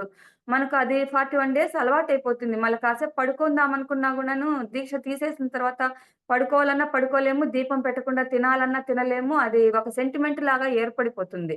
అదే విధంగా ధ్యానాన్ని మనము ఆచరించాలి. అదే ధ్యానం బాగా అలవాటయిపోయింది మనకు. ఫస్ట్‌లో గంటలు గంటలు ధ్యానం చేస్తూ ఉన్నాము. బాగా ధ్యాన స్థితి వచ్చేస్తుంది. ధ్యానంలో కూర్చోంగానే మనం కూర్చున్నంత సేపు ధ్యాన స్థితిలో వచ్చేస్తున్నాం. ఆ తర్వాత ఏం చేయాలి? మెల్లగా ధ్యానానికి కొంచెం సమయం తగ్గించి స్వాధ్యాయం. మంచి ఆధ్యాత్మిక పుస్తకాలు చదవడం అనేది మనం ప్రాక్టీస్ చేయాలి. రోజుకు కొంచెమైనా ఒక చిన్న బుక్కు. లేదు ఇప్పుడు కొన్ని పెద్ద పెద్ద బుక్స్ ఉంటాయి. జీవాత్మక ప్రాపంచిక నియమాలు అనేసి, భావనా శక్తి అని. ఇలాంటి ఆధ్యాత్మిక పుత్రులు ఇట్లాంటివి కొన్ని పెద్ద పెద్దవున్నాయి. అవి ఒక రోజులో చదవలేము. అది మనం పెట్టుకోవాలి. ఈ వీక్‌లో నేను చదవగలగాలి. లేదు ఈ మంత్‌లో నేను చదవగలగాలి అని చెప్పేసి అది తీసుకొని దాంట్లో ఊరికే పుస్తకం తీసుకున్నాం, చదివేసినాం, పెట్టేసినాం అంటే కాదు. దానిలో విషయాన్ని మనము అవగాహన చేసుకోవాలి. దానిని మనము ఆచరణలోకి పెట్టుకోవాలి. అది స్వాధ్యాయం అంటే. అలా స్వాధ్యాయం మీద మనం కాన్సంట్రేషన్ పెడుతూ కొంచెం ముందుకెళ్ళాలి. వెళ్తూ ఇలాగే సజ్జన సాంగత్యం. ఈ సజ్జన సాంగత్యం అనేది మనకు చాలా చాలా ఇంపార్టెంట్ అనిపిస్తుంది. ఎందుకంటే మనకు తెలిసిన విషయాన్ని 10 మందితో పంచుకుంటాం. ఒక్కోసారి సజ్జన సాంగత్యంలో వేరే మాస్టర్స్ చెప్పేటప్పుడు కొన్ని పాయింట్స్ అది మనకే ఆహ్, అవగాహన కలగడానికి ఉపయోగపడతాయి. ఇదే ట్రాఫిక్ సిగ్నల్స్ ఇంకొక మేడం చెప్పేటప్పుడు కొన్ని కొత్త పాయింట్లుంటాయి. అవి నేను నేర్చుకోవడానికి వీలవుతుందనమాట. ఏముందిలే నాకు తెలిసిపోయింది గదా! నేను ఇంత నేర్చుకున్నాను గదా! ఆవిడ చెప్పేటప్పుడు నేను వినడం ఏముందిలే అని అనుకున్నానంటే నేను నా సోల్ తీసుకున్న ఆహ్, ఆహ్, జ్ఞానం వేరేగా ఉంటుంది. ఆ సోల్ తీసుకున్న జ్ఞానం వేరేగా ఉంటుంది. తను తీసుకున్న జ్ఞానం ఏంటి అనేది మనం నేర్చుకోవడానికి ఉపయోగపడుతుందనమాట. కాబట్టి కంపల్సరీగా సజ్జన సాంగత్యం అనేది తెలుసుకోవాలి. అలాగే ఒక్కొక్కసారి మనం ఎవ్వరికీ చెప్పుకోలేని విషయాలు చాలా ఉంటాయి. కొన్ని బయటికి చెప్పుకోగలుగుతాము. కొన్ని చెప్పుకోలేకపోతాం. అలా చెప్పుకోలేని విషయాలను కూడా మనకు మన మాస్టర్స్ మెసేజ్ రూపంలో మనకు ఆహ్, ఆహ్, జ్ఞానాన్ని ఇస్తారనమాట. మన సమస్యకు సాల్వేషన్ ఉంటుందనమాట. అయ్యో! ఈరోజు క్లాస్ నా కోసమే చెప్పినారే అన్నట్లుగా ఉంటుంది క్లాసు. అలా మనకు మెసేజ్ రూపంలో కూడా మనకు సజ్జన సాంగత్యం అనేది చాలా ఉపయోగపడుతుందనమాట. కాబట్టి వ్యక్తిగత ధ్యానము, అలాగే స్వాధ్యాయము, సజ్జన సాంగత్యము ఇలాంటివి చేస్తూ వస్తాము. అప్పుడు మన సీనియర్ మాస్టర్స్ మన గురించి వాళ్ళకి తెలుస్తూ ఉంటుంది. తెలుస్తూ ఉన్నప్పుడు వాళ్ళు మనకు ఏదైనా ఒక వర్క్ అప్పగిస్తూ వస్తారు. ఇప్పుడు ఉదాహరణకు నాకిప్పుడు ఈరోజు క్లాస్ చెప్పండి అన్నాము. ఇంకొందరు టెక్నికల్ ఇప్పుడు జూమ్‌లో ఉన్నారు. జూమ్‌లో ఉండే వాళ్ళకి టెక్నికల్ ఉంటుంది. ఇప్పుడు మనం ఇంతమంది ఈడ కూడినాము అంటే అది సామాన్యం గాదు. దీన్నందరిని కలపడానికి ఒక వ్యక్తి ఉంటారక్కడ. వాళ్ళకు ఆ టెక్నికల్ నాలెడ్జ్ అనేది అవసరము. ఇలా ఆ పనులు చేసేదానికి కొందరు అంటే మన సీనియర్ మాస్టర్స్‌కి తెలిసిపోతుంటుంది. మనలో ఏం కేపబిలిటీ ఉంది. మనకి ఏ వర్క్ ఇస్తే మనము సక్రమంగా చేయగలుగుతాము. ఇవన్నీ. కాబట్టి సీనియర్ మాస్టర్స్ ఏదైనా ఒక వర్క్ అప్పగిచ్చినప్పుడు మనం ఖచ్చితంగా ఆ వర్క్‌ని చేసుకుంటూ వెళ్తూ ఉండాలనమాట. ఆ! ఈ విధంగా మనము వ్యక్తిగత ధ్యానాన్ని ఆహ్, అవకాశాలను అందిపుచ్చుకుంటూ ఉండాలి. అలాగే ఇంగ సామూహిక అవకాశాలంటే ఏముంటాయి? సామూహిక అవకాశాలన్నప్పుడు అందరం కూడాను కలిసి ఏదైనా ఒక మీటింగులు జరిగేటప్పుడు కౌన్సెలింగులు, అలాగే ఆహ్, ఆనందో బ్రహ్మ ఇలాంటి ప్రోగ్రామ్స్ చాలా జరుగుతూ ఉంటాయి. ఒక్కొక్కసారి 3 డేస్ వర్క్‌షాప్సు, 11 డేస్ వర్క్‌షాప్సు ఇలా జరుగుతూ ఉంటాయి. ఇలా జరిగేటప్పుడు ఒకరి వల్ల కాదది. అందరం ఒకరు నాదేముందిలే అనేసి నాకు తెలీదులే అన్నట్లుగా ఉండకూడదు. ఎవరైనా మనకు ఒక వర్క్ అప్పగిచ్చినప్పుడు ఆ వర్క్ మనం చేస్తున్నప్పుడు అందరం కలిసి చేసామంటే అది సక్సెస్ అవుతుందనమాట. అవి సామూహిక ప్రణాళికలు ఉంటాయన్నమాట. ఈ విధంగా మనము అవకాశాలను ఎప్పటికి గూడాను జారవిడుచుకోగూడదు. దీంట్లో ఈ అవకాశాలు అందిపుచ్చుకునేటప్పుడు కొన్ని మనకు డౌట్స్ ఒస్తూ ఉంటాయన్నమాట. కొన్ని భయాలుంటాయి. 4 శత్రువులు. మనకు ఎక్కువగా భయమేస్తూ ఉంటుంది. కొన్ని మనకు ఎలాంటి భయాలంటే ఇప్పుడు ఒక మేడం చెప్పారు. ఒక ఇన్సిడెంట్ ఏం జెప్పారంటే, ఆమె కడతాల్‌కెళ్లారంట. ఏది ధ్యాన మహాసభలు జరిగేదానికి కడతాల్‌కెళ్లారు. ఆ మరుసటి రోజే ఇంటికొస్తే వాళ్ళ అమ్మాయికి హెల్త్ ఇష్యూస్ ఎక్కువైపోయాయన్నమాట. అప్పుడు సరే ఏంటబ్బా! నేను ధ్యాన సభలకు పోయొచ్చాను గదా! నాకిట్లా జరిగిందే అని అనిపించింది. సరే వదిలేసింది. మళ్ళీ వాళ్ళ ఇంట్లో ఏదో పిరమిడ్ ఇది పెట్టిన తర్వాత అందరిని పిలిచి సామూహిక ధ్యానం చేయించింది. పెద్ద పెద్ద మాస్టర్స్ వచ్చారు. సామూహిక ధ్యానం జరిగింది. చాలా జరిగింది. కానీ మరుసటి రోజుటికే వాళ్ళ మదర్‌కి చాలా ఇబ్బందులొచ్చేసాయంట. అప్పటి ఈమెకు సెంటిమెంట్ అయిపోయిందనమాట. ఏంటో నేను ధ్యానం జేస్తున్నాను. నాకిలా జరుగుతుంది. అని చెప్పేసి. కాబట్టి ఇంగా తను సీనియరు మేడం కాబట్టి ఇంగా మాస్టర్స్‌తో మాట్లాడినప్పుడు వాళ్ళు చెప్పినారనమాట. ఇవన్నీ నథింగ్ కాదు. నువ్వు చేసే పని చాలా ఉంది. కాబట్టి అంటే ఇప్పుడు తనని హాస్పిటల్‌కి తీసుకెళ్తావు గదా! హాస్పిటల్‌కి తీసుకెళ్ళినప్పుడు అక్కడ ధ్యానం చెప్పే నీకు వేరే పర్సన్స్ ఆడ కలుస్తారు. వాళ్ళకి నువ్వు మెడిటేషన్ చెప్పాల్సిన బాధ్యత ఉంది. అట్లా అని చెప్పి మాస్టర్స్ చెప్పినప్పుడు ఆహా! అందువల్ల ఏది జరిగినా మన మంచికే అన్నట్లుగా జరిగిందనమాట. కానీ ఇక్కడ ఇంకొక విషయం మనం తెలుసుకోవాల్సిందేమంటే, వ్యక్తిగత ధ్యానం చేసేటప్పుడు మనకు ఇట్లాంటి ఇష్యూస్ ఎందుకుంటాయంటే, మనలో ఫుల్లు నెగెటివ్ ఎనర్జీ ఉంటుందనమాట. మనము ధ్యానం చేసేటప్పుడు పాజిటివ్ ఎనర్జీ అనేది మనకు వచ్చేస్తూ ఉంటుందనమాట. అట్లా పాజిటివ్ ఎనర్జీ వచ్చేటప్పుడు ఈ నెగెటివ్ ఎనర్జీ బయటెళ్ళిపోవాలి. బయటెళ్ళిపోయేటప్పుడు ఇది ఏదో రకంగా మనకు కాంప్లికేషన్ తీసుకొచ్చే పోతుంది. కాబట్టి మనం ధ్యానం చేసేటప్పుడు ఏదన్నా ఇట్లాంటి ఇష్యూలొచ్చినప్పుడు మనం భయపడకూడదు. దాన్ని ఇబ్బందులుగా చూసుకోకూడదనమాట. కొందరికి హెల్త్ ఇష్యూస్ ఒస్తాయి. ధ్యానం చేస్తున్నప్పుడు ఒళ్ళంతా నొప్పులుగా రావడము, ఒళ్ళు అదిరినట్లుగా ఉండడము, ఏందో బ్రీతింగ్ ప్రాబ్లమ్ ఒచ్చినట్లుగా అనిపించడము, ఇలా కొందరికి అనిపిస్తుంది. కొందరికి ఇంగా ఏదో ఇంట్లో కొన్ని సమస్యలు ఏర్పడడము, ఇంకొందరికి ఏదన్నా పెద్ద ఆహ్, ఇంటి చుట్టుపక్కల సామాజిక పరమైనటువంటి సమస్యలు గూడా రావడం అనేది జరుగుతూ ఉంటుంది. దీనికి మనం భయపడకూడదనమాట. అంటే పాజిటివ్ ఎనర్జీ మనలోకొస్తాంది. మనలో నెగెటివ్ ఎనర్జీ వెళ్ళిపోతాంది అని చెప్పేసి మనము ఒకటి గుర్తుపెట్టుకోవాలి. ఇది మనము అవకాశాలను జారవిడచకూడదు అనే పాయింట్ కింద చెప్పుకుంటాను అనమాట. అలాగే శక్తి లేకుండా ఏ కోరిక ఇవ్వబడదు. ఇక్కడ శక్తి లేకుండా ఏ కోరిక ఇవ్వబడదు అనంటే, మనకు ఒక ఆలోచన వచ్చింది, ఒక కోరిక కలిగింది అంటే, అది మనం తీర్చుకోగలిగిన కోరికై ఉంటుందనమాట. అంటే ఇప్పుడు ఎగ్జాంపులు ఒక ఎగ్జామ్ రాస్తున్నామనుకోండి. ఒక ఎంసెట్ ఎగ్జామే రాస్తున్నాము. ఎంసెట్ ఎగ్జామ్ రాస్తున్నప్పుడు దానికి క్వాలిఫికేషన్ ఉండే వాళ్ళందరూ అప్లై చేస్తారు. దానికి క్వాలిఫై ఉండే వాళ్ళే ఎగ్జామ్ రాస్తారు. ఎగ్జామ్ రాసినాక కొందరికి మాత్రమే సీటొస్తుంది. మిగిలిన అందరికి సీటు రాదు. కారణమేమి అక్కడ? దాని మీద ఎఫర్ట్స్ పెట్టటం లేదు. అంటే మనకు ఒక కోరిక వచ్చింది. కానీ ఆ కోరికను తీర్చుకోవడానికి కావాల్సిన ఎఫర్ట్స్ మనము పెట్టటం లేదు అని అక్కడ మనకు తెలుస్తా ఉందనమాట. కాబట్టి ఒక ఆలోచన వచ్చిందంటే దాన్ని ఏ విధంగా మనం సఫలీకృతం చేసుకోవాలి అనేది మనం చూసుకోవాల. ఇప్పుడు ఒక 10థ్ క్లాస్ చదివే పిల్లలున్నారు. 10థ్ క్లాస్‌కు ఎవరికి క్వాలిఫికేషన్ ఉంటుంది? 9థ్ కంప్లీట్ అయిన వాళ్ళకి, 15 ఇయర్స్ వచ్చిన వాళ్ళకి, వాళ్ళందరూ 10థ్ క్లాస్‌కి క్వాలిఫికేషన్ ఉంటారు. 10థ్ క్లాస్‌లో అందరూ కూడాను 1 ఇయర్ అందరికి ఒకే టీచరే కదా! క్లాసులు చెప్తారు.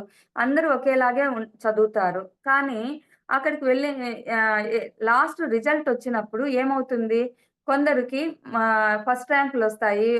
ఔట్ ఆఫ్ 600 అంటే 600 గూడా మార్క్స్ వచ్చేస్తుంటాయి. ఆ విధంగా మనకి ఇంకొందరు చూస్తే 35% కూడా తెచ్చుకోకుండా ఫెయిల్ అయిపోతూ ఉంటారు. అంటే అక్కడ వాళ్ళు పెట్టే ఎఫర్ట్స్ అక్కడ సక్రమంగా ఉండవు అనేది అక్కడ అర్థం చేసుకోవాలి. ఇక్కడ శక్తి లేకుండా ఏ కోరిక ఇవ్వబడదు అన్న చోట గూడాను మనకు 2 పాయింట్లు ఒస్తాయి. వ్యక్తిగతంగాను, సామూహికంగాను. వ్యక్తిగతంగా అన్నప్పుడు ఇక్కడ గూడాను సా ఆహ్, వ్యక్తిగత ప్రణాళికలనేటివి సెపరేట్‌గా ఉంటాయి. సామూహిక ప్రణాళికలు అన్నప్పుడు ఏదైనా ఒక ఇట్లాంటి ఇన్సిడెంట్స్‌ని అంటే ఇప్పుడు ఎగ్జాంపుల్ ఒక మ్యారేజ్ చేయాలనుకున్నాము. ఒక పేరెంట్స్‌కి మ్యారేజ్ చేసేటప్పుడు ఏ తల్లిదండ్రులకు కూడాను ఫస్ట్ మ్యారేజ్ చేసేటప్పుడు ఎక్స్‌పీరియన్స్ ఉండదు. దానికోసం ఏం చేస్తాం అట్లని పిల్లలకి పెళ్లిళ్లు జేయకోకుండా ఉంటామా? దానికి సంబంధించినవంటి ఎక్స్‌పీరియన్స్‌డ్ పర్సన్స్‌ని పిలుచుకుంటాము. వాళ్ళకి తగిన విధంగా ఆహ్, ఆహ్, వాళ్ళు చెప్పిన మార్గదర్శకంలో పోతాము. మన పిల్లలకి స సక్సీడెడ్‌గా మ్యారేజ్ చేస్తాము. అదే మిగిలిన వాళ్ళ ఆనంద బ్రహ్మ ఇలాంటి కార్యక్రమాలకు కూడాను మనకెవరికీ ఎక్స్‌పీరియన్స్ ఉండదు. సీనియర్ మాస్టర్స్ మనకి ఏ వర్క్ ఇస్తారో ఆ వర్క్ చేసుకుంటూ మనమందరము దాంట్లో తలా ఒక భాగమయ్యి మనం ముందుకు వెళ్తూ ఉంటే తప్పనిసరిగా మనము ఆహ్, ముందుకు సక్సీడ్ అవుతామనమాట. కాబట్టి ఇప్పుడు దీనికి ఒక చిన్న ఎగ్జాంపుల్ చెప్పాలంటే, ఒక మనం ఒక ఇంటికి ఒక లగేజ్ తీసుకొనొస్తామనుకోండి. లగేజ్ తీసుకొని రావడం అంటే బయట నుండి సామాన్లు ఏవైనా తీసుకొనొస్తాము. మన ఇంట్లో నుండి చిన్న పిల్లవాడు పరిగెత్తుకుంటూ వచ్చి, ఆ లగేజ్‌నంతా నేను తీసుకెళ్తా అని ముందుకెళ్ళాడనుకోండి. అదంతా తీసుకెళ్ళగలుగుతాడా? మనం ఏమంటాము, "ఇంత లగేజ్ నువ్వు మోయలేవు నాయనా, ఈ కొంచెమే తీసుకెళ్ళు" అని జెప్పి 1 కేజీనో, అర కేజీనో ఆ పిల్లోని కేపబిలిటీని బట్టి మనము ఆ పిల్లవాడి చేతిలోకి ఇస్తామనమాట. ఆ! మనము ఆ బిడ్డను ఎంత మోయగలడు అని మనం అంచనా వేసి ఆ పిల్లాడికి అంత లగేజ్‌ని మనం ఇయ్యగలిగినప్పుడు, విశ్వం అనేది మనకెందుకు తెలియని బర్డెన్ మనకు పెట్టదు. మనం చెయ్యలేనంత బర్డెన్ మనకు పెట్టదు. ఏదైనా మనం చెయ్యగలిగే బర్డెనే మనకు పెడుతుంది. కాబట్టి ఏదైనా కూడాను ఇది నేను చెయ్యలేను, ఇది నాకు రాదు అనే మాట నెగెటివ్‌గా రాకుండా, ఆహా! ఇది వచ్చింది, ఈ అవకాశాన్ని నేను అందిపుచ్చుకోవాలి. నాకే శక్తి లేకుండా ఈ కోరిక ఇయ్యలేదు కాబట్టి నేను చేయగలను అని చెప్పి మనము దానిని తీసుకొని ఛాలెంజ్‌గా మనం దాన్ని చేయాలి. కొందరు ఏం చేస్తా ఉంటారంటే ఏదైనా కొంచెం వర్కులొచ్చినప్పుడు సులభమైన వర్క్ వాళ్ళు తీసుకొని కష్టమైన వర్క్‌ని వేరే వాళ్ళకిచ్చేస్తూ ఉంటారు. కానీ మనం ఇక్కడ తెలుసుకోవాల్సింది ఏమంటే మనం ఈ భూమి మీదకి నేర్చుకోవడానికొచ్చినాం. నేర్చుకోవడానికొచ్చినప్పుడు ఎంతసేపు మనకు వచ్చిన వర్క్‌నే నేర్చుకుంటూ, మనకు వచ్చిన వర్క్‌నే చేసుకుంటూ, సులభమైనదే మనం తీసుకుంటూ పోతూ ఉంటే, కష్టమైనటివి ఎప్పుడు నేర్చుకోవాలి? కొత్త కొత్త విషయాలను మనం ఎప్పుడు నేర్చుకుంటాము? కాబట్టి అందరం గూడా ఖచ్చితంగా సులభమైన విషయాలను వేరే వాళ్ళకు చేయగలిగిన వాళ్ళకిచ్చేసి, మనం కొత్త విషయాలను, కష్టమైన విషయాలను మనం తీసుకుంటే, దానిలోని నాలెడ్జ్‌ని మనం చే తి నేర్చుకోగలుగుతామనమాట. కాబట్టి శక్తి లేకుండా మనకి ఏ కోరిక ఇవ్వబడదు అన్నట్లుగా మనం ప్రతి విషయాన్ని అందిపుచ్చుకుంటూ దాని మీద ఎఫర్ట్స్‌ని పెట్టి మనం చేయాలి. అలాగే మౌలికమైన అజ్ఞానమే బాధలకు కారణం. ఇది మూడో సిద్ధాంతం. మౌలికమైన అజ్ఞానము బాధలకు కారణమేంటి? అజ్ఞానము అంటే ఒక విషయం పట్ల మనకు సరైన అవగాహన లేకపోవడము. ఆ సరైన అవగాహన లేకపోవడం వలన ఆ సమస్యను మనము పరిష్కరించుకోలేము. ఆ సమస్యను ఎప్పుడైతే పరిష్కరించుకోలేమో అదే మనకు బాధకు కారణమవుతుంది. మనము పైనుండి వచ్చేటప్పుడే మన జీవిత ధ్యేయాన్ని మనం తీసుకొనొచ్చేసాం. అన్ని ఇన్సిడెంట్స్‌ను మనం తీసుకొనొచ్చాము. ఏమేమి ఇన్స్ అని దా దాంట్లో మంచి ఇన్సిడెంట్స్ ఉండొచ్చు, చెడ్డ ఇన్సిడెంట్స్ ఉండొచ్చనమాట. మనం ఏదైనా జరిగేటప్పుడు మనము చెడ్డ ఇన్సిడెంట్‌ను మనం ఎందుకు చెడ్డ కోరుకుంటాము? అన్నీ మనం చెడ్డ జరగాలని ఎవరం కోరుకోం గదా! అంతా మంచే జరగాలని కోరుకుంటాం మనం. అని మనం అనుకుంటాము. కానీ మనం కూడా చెడ్డ అనేది కోరుకుంటేనే వస్తుందంటారు. ప్రతి ఒక్కటి కూడా మనము కోరుకుంటేనే వస్తాయి ఏవైనా కూడాను. కాబట్టి అన్ని సమస్యలన్నీ కూడాను మన వాస్తవానికి మనమే సృష్టికర్తలం. అన్ని సమస్యలన్నీ కూడాను మనం సృష్టించుకున్నవే. మనం కోరుకున్నవే. ఎందుకు కోరుకుంటాం మనము అనంటే, ఇప్పుడు మనం ఒక మార్కెట్‌కెళ్తాము. ఆ మార్కెట్‌లో వెజిటబుల్స్ అన్నీ తీసుకుంటాము. ఆ వెజిటబుల్స్‌లో మనము చిల్లీస్ తీసుకుంటాం. చిల్లీస్ కారంగా ఉంటాయి. కారంగా ఉంటాయని మనం అవి కొనుక్కోకుండా ఉంటామా? అలాగే కొన్ని వగరుగా ఉండేటివి తీసుకుంటాము. అలాగే కాకరకాయలు చేదు. చేదుగా ఉన్నా గూడాను మనం అవి తీసుకుంటాము. ఎందుకు? ఆరోగ్యానికి మంచి జరుగుతుంది అని. అట్లా స్వీట్‌గా ఉండేటివి క్యారెట్లు, బీట్రూట్లు ఇలాంటివన్నీ రకరకాల టేస్టీ ఫుడ్‌లన్నీ తీసుకుంటాం. దాంట్లో కొన్ని మనకు నచ్చొచ్చు, కొన్ని నచ్చకపోవచ్చు. అవి నచ్చలేదు అని జెప్పేసి తినకోకుండా ఉండం గదా! ఆరోగ్యానికి మంచిది అని చెప్పేసి ఖచ్చితంగా తింటాం. అదే విధంగా మనము చెడు విషయాలను జరిగినప్పుడు మనమేమనుకుంటాము, ఇది చెడు జరిగింది అని తెగ బాధపడిపోతాము. మంచి జరిగింది, చెడు జరిగింది అని చెప్పేసి బాధపడతా ఉంటామనమాట. దాన్ని ఎప్పుడు కూడాను ఇది చెడు జరిగింది అని అంటే మనము అది చెడుగా భావించకూడదు. అది గూడా మనం దాంట్లో మనం నేర్చుకోవాల్సిన జ్ఞానం ఏంటి? ఎందుకు నాకిలా జరిగింది? దీని నుండి నేనేదో నేర్చుకోవడానికే ఈ ఇన్సిడెంట్ జరిగింది. కాబట్టి ఈ ఇన్సిడెంట్ నాకు నేర్పించడానికొచ్చింది కాబట్టి దీంట్లో ఈ విషయం ఏంటి అని తెలుసుకొని, అలాంటి పొరపాట్లు మనం ఇంకొకసారి చేయకుండా చూసుకోవాలనమాట. దాన్ని చెడు జరిగిందని బాధపడిపోయేసి మనము దాని గురించి ఎక్కువగా ఆలోచన చేయగూడదు. ఏదైనా మనం మంచి అనుకుంటే మంచే అవుతుంది. చెడు అనుకుంటే చెడే అవుతుంది. ఉదాహరణకు మనము ఒకసారి మంచి అనుకునింది చెడయిపోతుంది. చెడు అనుకునింది మంచవుతుంది. అది ఎట్లా అవుతుంది అని మనము అనుకుంటే, ఇప్పుడు ఫర్ ఎగ్జాంపుల్ నా లైఫ్‌లో జరిగిన ఒక ఇన్సిడెంటు మా పాపకి ఎంబీబీఎస్ సీటొచ్చింది. మేమేమనుకున్నాము మంచి ర్యాంకొచ్చింది. బాగా తిరుపతిలోనే సీటొస్తుందని మేము ఎక్స్‌పెక్ట్ చేసినాము. కానీ ఆ అమ్మాయికి నెల్లూరుకిచ్చేసారు సీటు. అప్పుడు చాలా బాధేసింది మాకి. ఏంటబ్బా! ఇంత నెల్లూరు అంటే అన్‌నోన్ మాకది నెల్లూరు. అదెక్కడుంటుందో, ఎట్లుంటుందో ఇంక మెడిసిన్ అంటే ర్యాగింగులుంటాయి. పాప ఆడ అడ్జస్ట్ అవుతుందో, కాదో అట్లా అనేసి చాలా ఆలోచన జేసినాం. తీరా అక్కడికి వెళ్ళిన తర్వాత అక్కడ కాలేజీ అవన్నీ చూస్తే తిరుపతితో పోలిస్తే అక్కడ చాలా బాగుంది. చాలా నచ్చింది మాకి. అలాగే ఈ అమ్మాయి వెళ్ళిన వేళ విశేషము టీచర్‌లకు అక్కడ ఉండే లెక్చరర్స్‌కి గూడా ట్రాన్స్‌ఫర్స్ అయ్యి తిరుపతిలో ఉండే లెక్చరర్సే అక్కడికెళ్లారు.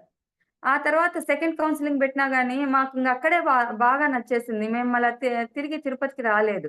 అంటే ఇది ఎందుకు చెప్తున్నానంటే నేను ఫస్టు తిరుపతిలో రాలేదని బాధపడ్డాను. అది నెల్లూరుకి రావడం చెడ్డ అని ఆలోచించాను. అని చాలా బాధపడినాను గూడాను. అదే ఒక నెల, 2 నెలలు గడిచేటప్పటికి ఏమైపోయింది నాకి, అదే మంచిది అనిపిచ్చింది. ఏది జరిగినా మన మంచికే అన్నట్లుగా అవకాశం అక్కడ వచ్చింది. మన కోసమే వచ్చిందన్నట్లుగా చాలా సంతోషమయింది. మళ్ళీ మేము తిరుపతికి పెట్టుకోలేదు. ఆ అమ్మాయి నెల్లూరులోనే కంప్లీట్ చేసిందనమాట. అంటే ఒకసారి మనము చెడ్డ అనుకునింది మంచవుతుంది. ఇంకొద్ది రోజులకి మనము అబ్బా! ఇప్పుడు మంచి జరిగిందిలే అనుకునింది కొద్ది రోజులకి అదే చెడ్డగా గూడా తయారవుతుందనమాట. కాబట్టి మనం దేనిని అట్లా అనుకోగూడదనమాట. చెడ్డ అని మనం ఎందుకనుకుంటాము? ఎక్కడ అనుకోలేదు అనుకుంటాం. కానీ మన ఆత్మ అనేది, సోల్ అనేది 4 స్టేజెస్‌లో ఉంటుందనమాట. ఏంటి ఆ 4 స్టేజెస్ అంటే conscious, subconscious, super conscious, unconscious. 4 స్టేజులలో ఉంటుంది మనం ఆత్మ. ఇప్పుడు ఆ సోల్ అనేది కాన్షియస్‌లో ఉన్నప్పుడు అంటే అందరము మెలకువగానే ఉంటాం కాబట్టి అందరూ ఎవ్వరము ఆ టైంలో చెడ్డ కోరుకోము. చెడ్డ అనేది తెలీదు. కానీ ఒకానొక సందర్భంలో మనం అది గూడా ఆలోచన చేస్తామనమాట. ఇప్పుడు ఫర్ ఎగ్జాంపుల్ మన ఇంట్లో మన పిల్లలు కానీ, మన భర్త కానీ మా ఇంటికి లేట్‌గా వచ్చారనుకోండి, కాసేపు ఏదో అయ్యో! ఏమో లేట్ అయింది అనుకుంటాం. అదే అర్ధగంట, గంట 2 అవర్స్ అయినా గూడా వాళ్ళు రాలేదనుకోండి, ఒకవేళ ఫోను చేసాం, ఫోను ఎత్తలేదనుకోండి, మన ఆలోచనలు ఎట్లా పోతాయి? పాజిటివ్‌గా వస్తారులే అని అనుకుంటామా? అంత టేక్ ఇట్ ఈజీగా తీసుకుంటామా? ఏమైందో? ఎక్కడయిందో? ఏమన్నా యాక్సిడెంట్ అయిపోయిందో? లేకపోతే ఇంకేమన్నా ప్రాబ్లమ్ అయిందో? అని జెప్పేసి వెంటనే నెగెటివ్ ఆలోచన వచ్చేస్తుంది మనకి. అంటే అక్కడ మన ఆలోచన చెడు ఆలోచన మనం చేస్తున్నాం కదా! ఆ విధంగా అదొక ఆలోచన. అక్కడ కోరుకోవడం మనకు కాకపోయినా కానీ మనం ఆలోచన పెట్టేసాం అక్కడ. అది. అలాగే సెకండ్ అన్‌కాన్షియస్ స్టేజ్ అంటే ఇది మామూలుగా మనము జనరల్‌గా ఎక్కడ వింటాం ఈ పదము? ఎక్కువ హాస్పిటల్స్‌లో వింటా ఉంటామనమాట. వీళ్ళు కాన్షియస్‌లో లేరు, అన్‌కాన్షియస్‌కెళ్ళిపోయారు అని చెప్పేసి. కానీ మనం ప్రతిరోజు కూడాను అన్‌కాన్షియస్ స్టేజ్‌కెళ్తాము. ఎప్పుడెళ్తాము? నైట్ బాగా నిద్రలోకెళ్ళిపోయినాక మనకే తెలియని స్టేజ్‌కెళ్ళిపోతామనమాట. అలాంటి స్టేజ్‌లో గూడా కొన్ని కొన్ని అనుకుంటామంట. అది మనకు గుర్తుండదు. అదొకటి. రెండవ తర్వాత సూపర్ కాన్షియస్ స్టేజ్ అంటే కలలలో సూపర్ కాన్షియస్ స్టేజ్ స్వప్నాలోకం. కలలలో కూడా కొన్ని కొన్ని విషయాలను మనము కోరుకుంటా ఉంటామంట. అలా కోరుకున్నప్పుడు మనకు అక్కడ గూడా మంచి కోరుకోవచ్చు, చెడ్డ కోరుకోవచ్చు. మనకు అది తెలియని పరిస్థితనమాట. ఇంకా నాలుగో స్టేజొచ్చి సబ్‌కాన్షియస్ స్టేజ్.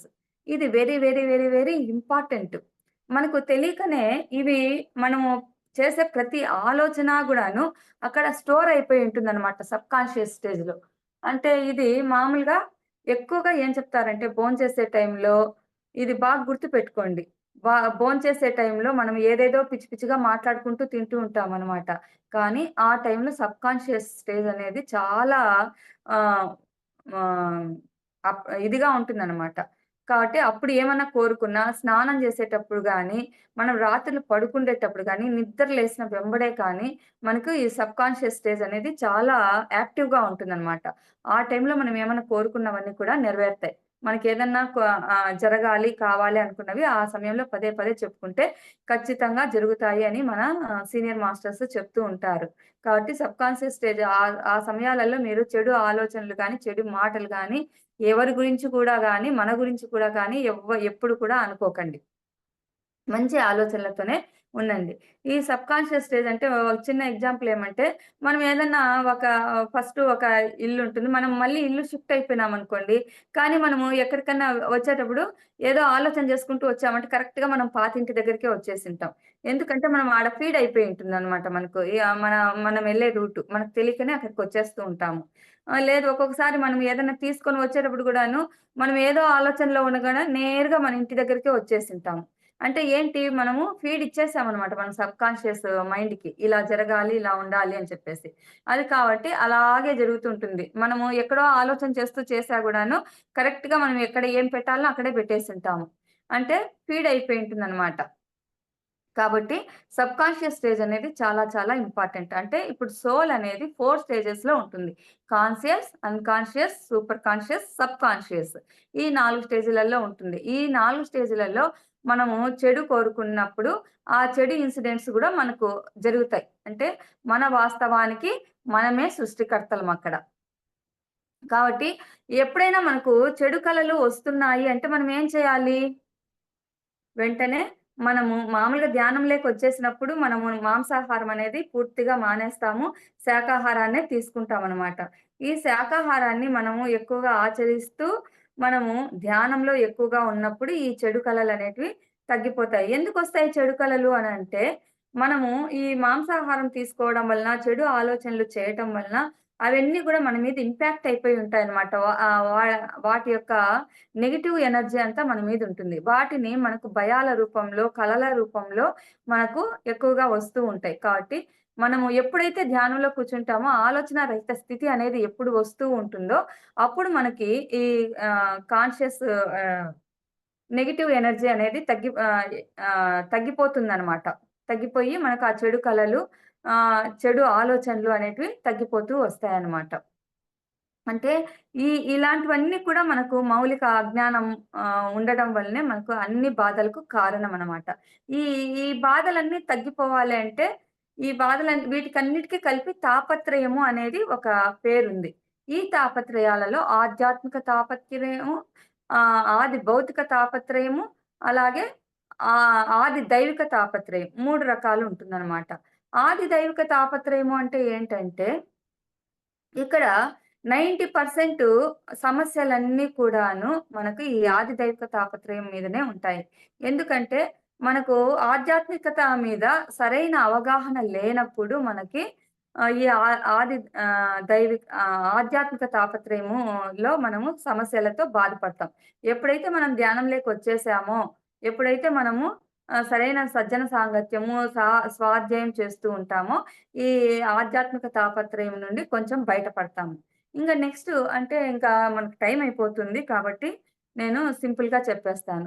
ఆది భౌతిక తాపత్రయము అంటే ఏంటంటే మనం ధ్యానం చేస్తూనే ఉంటాం. ఇప్పుడు నేనే ఉన్నాను ఎగ్జాంపుల్ 2008 నుండి ధ్యానం చేస్తూనే ఉన్నాను.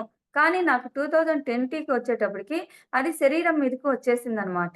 ఎందుకు శరీరం మీదకొచ్చేసింది? కానీ ధ్యానం చేస్తున్నాను. కానీ దాని అకలింపు ఊరికే ధ్యానం చేస్తున్నాను, వెళ్ళిపోతున్నాను. దానిని నేను 10 మందికి ఆధ్యాత్మిక శాస్త్ర సేవ చేయలేదు. ఇంకా నెక్స్ట్ దాంట్లో ముందుకు వెళ్ళలేదు నేను. దాంట్లో ముందుకు వెళ్ళనప్పుడు, దాన్ని ముందుకు వెళ్ళేదానికి మనకి ఇండికేషన్స్ ఏ విధంగా వస్తాయి? అది మనకు శరీరం మీదకి వ్యాధి రూపంలో వస్తాయి. ఆ విధంగా నాకు నడుము నొప్పి రూపంలో నాకు వచ్చిందనమాట. కాబట్టి అంటే ఆది భౌతిక తాపము అంటే మనం ఎంత ఆధ్యాత్మికతలో ఎంత ముందుకు వెళ్తూ ఉన్నా కూడాను, మనము జీవిత జయంలో ముందుకు పోనప్పుడు, మనము దానిని ఎట్లా ఇంప్లిమెంట్ చేయాలో తెలియనప్పుడు అది మనకు సమస్య రూపంలో వస్తుందనమాట. ఏదో ఒక సమస్య. ఒకరికి శరీరం మీద కావచ్చు, కొందరికి ఇంట్లో సమస్యల రూపంలో కావచ్చు, కొందరికి సమాజ పరంగా కావచ్చు. ఈ విధంగా మనకు ఆది భౌతిక రూపంలో మనకు వస్తుంది. కాబట్టి ఇక్కడ మనం ఏం గుర్తుపెట్టుకోవాలంటే రోగం అనేది ఒక అతిథి లాంటిది. దానిని మనము పదే పదే ఇంటికి ఒక అతిథి వచ్చినప్పుడు మనము సపర్యలు జేసి వాళ్ళకు చాలా చూసుకున్నామనుకోండి, మన మీద ప్రేమతో వాళ్ళు అలాగే ఉండిపోతారు. మనం వాళ్ళను చూసి చూడనట్లుగా వాళ్ళనేమి పట్టించుకోకపోతే, వీళ్ళు ఏంటబ్బా! మమ్మల్ని పట్టించుకోవట్లేదే అని వాళ్ళు బాధపడి వెళ్ళిపోతారు. అదే విధంగా రోగం కూడా మన శరీరంలో మనం అంటే అట్లని జెప్పేసి మనము మందులు వ మ పట్టించుకోకూడదన్నారని చెప్పేసి మందులు వాడకుండా చేయకుండా ఉండొద్దండి. బీపీలు, షుగర్‌లు ఇంకేదన్నా మనకు సమస్య వచ్చినప్పుడు. అవి ఏదో ఆ టయానికి మనం మందు వేసేసుకోవాలి. మనం వాటికి ఇవ్వాల్సిన ఫుడ్ ఇచ్చేసేయాలి. మన శరీరానికి ఇవ్వాల్సిన ఫుడ్ ఇచ్చేసేయాలి. కానీ దాన్ని మనం పట్టించుకోకూడదు. కొందరుంటారు 10 మందికి చెప్పుకుంటూ ఉంటారు. నాకా హెల్త్ బాగాలేదు, నాకు బీపీ ఉంది, నాకు షుగర్ ఉంది, నాకు అట్లుంది, ఇట్లుందని పదే పదే దాన్ని చెప్తూ ఉంటారు. అసలు అది అలే పట్టించుకోకూడదు అనంటే, అలా 10 మందికి చెప్పుకోవడము, అదే ఉంది అని చెప్పేసి మనము బాధపడిపోవడము, దాన్ని మనసుకు తీసుకోకుండా ఉండాలనమాట. అప్పుడు మనం ఆది భౌతిక తాపం నుండి బయటపడతాము. అలాగే ఆది దైవిక తాపము. అంటే ఇక్కడ సృష్టి భగవంతుడు మనకు సృష్టించేటటువంటి తాపాలు. అంటే సునామీలు, భూకంపాలు ఇవన్నీ కూడాను మనకు దీని కిందకే వస్తాయి. ఎగ్జాంపులు మనమందరం గూడా ఈ ఆది దైవిక తాపం నుండి బయటపడిన వాళ్ళమే. కరోనా నుండి మనం బయటపడ్డాము. ఇక్కడ ఈరోజు మనం ఇంత ప్రశాంతంగా ఉండాము అంటే ఏంటి? ఆది దైవిక తాపం నుండి బయటపడ్డాము అని అర్థమనమాట. ఇంకా నెక్స్టు మనల్ని పట్టే మన తోడు. ఈ మనల్ని పట్టే మన తోడు అంటే, ఇక్కడికి వచ్చిన తర్వాత మన ఈ ఒక ఫంక్షన్‌కెళ్ళామనుకోండి, ఫంక్షన్‌కెళ్తే ఇప్పుడు అందరము ఒకరికొకరు మాట్లాడుకుంటాము. అందరము మళ్ళా తర్వాత మగవాళ్ళు, మగవాళ్ళు, ఆడవాళ్ళు, ఆడవాళ్ళు, పిల్లలు, పిల్లలు ఎవరికి సంబంధించిన వాళ్ళు, ఎవరి పీర్ గ్రూప్ వాళ్ళు డివైడ్ అయిపోయి వాళ్ళతో మాటలు పెట్టుకొని అలా ఉంటారనమాట. ఇది ఫిజికల్ లైఫ్‌లో జరుగుతుంది. అదే స్పిరిచ్యువల్ లైఫ్‌లోకొచ్చేటప్పటికి ఇప్పుడు మనకు కూడా ఇక్కడ వయసుతో సంబంధం లేదండి స్పిరిచ్యువల్ లైఫ్‌లో. మన ఆత్మ జ్ఞానానికి సంబంధించిందనమాట. అంటే ఇక్కడ మనకి ఎలాంటి వాళ్ళు తోడవుతారు? మనలాంటి జ్ఞానం ఉండేవాళ్ళో, లేదంటే మనకు కొంచెం ముందు మనకంటే కొద్దిగా ఎక్కువ జ్ఞానం ఉండేవాళ్ళో, లేదంటే మనకంటే కొంచెం తక్కువ జ్ఞానం ఉండేవాళ్ళో మనకు తోడు వస్తారనమాట. కాబట్టి మనము అలాంటి తోడును చూసుకొని మనకు జ్ఞానాన్ని పెంచుకోవడము, జ్ఞానాన్ని ఇది చేసుకోవడము ఉంటాం. అంటే ఇప్పుడు మనకు ఫిజికల్ లైఫ్‌లో గాని స్కూల్‌లో చదివేటప్పుడు అంతే గదా! మనకు ముందుండే సీనియర్‌తోనో, మనకుండే జూనియర్‌తోనో, లేదంటే మన క్లాస్‌మేట్స్‌తోనో మనం క్లోజ్‌గా ఉంటాము. అంతేగాని సూపర్ సీనియర్‌లతో ఎక్కువ పెద్ద పెద్దోళ్ళతో అంతా పోయి మనం కూర్చొని ఏం మాట్లాడం కదా! అదే విధంగా మనకు స్పిరిచ్యువల్ లైఫ్‌లో కూడాను అలాంటి సిట్యుయేషన్సే వస్తూ ఉంటాయి. నెక్స్ట్ దేవుని రాజ్యం తొలుత గమనించండి. దేవుని రాజ్యం తొలుత గమనించడము అంటే ఏంటంటే, దేవుడు అంటే మన శరీరమే దేవాలయము. మన ఆత్మే దేవుడు. కాబట్టి దీనిని ఫస్ట్ గమనించండి.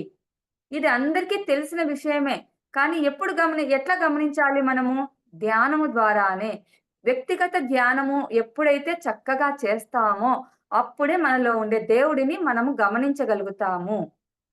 మనలో ఉండే నెగటివిటీ ఎప్పుడైతే బయట పోతూ ఉంటుందో, ఎప్పుడైతే పాజిటివిటీ మనలోకి వస్తూ ఉంటుందో, అప్పుడే మనము దేవుని రాజ్యాన్ని మనము చేరుకోగలుగుతాము.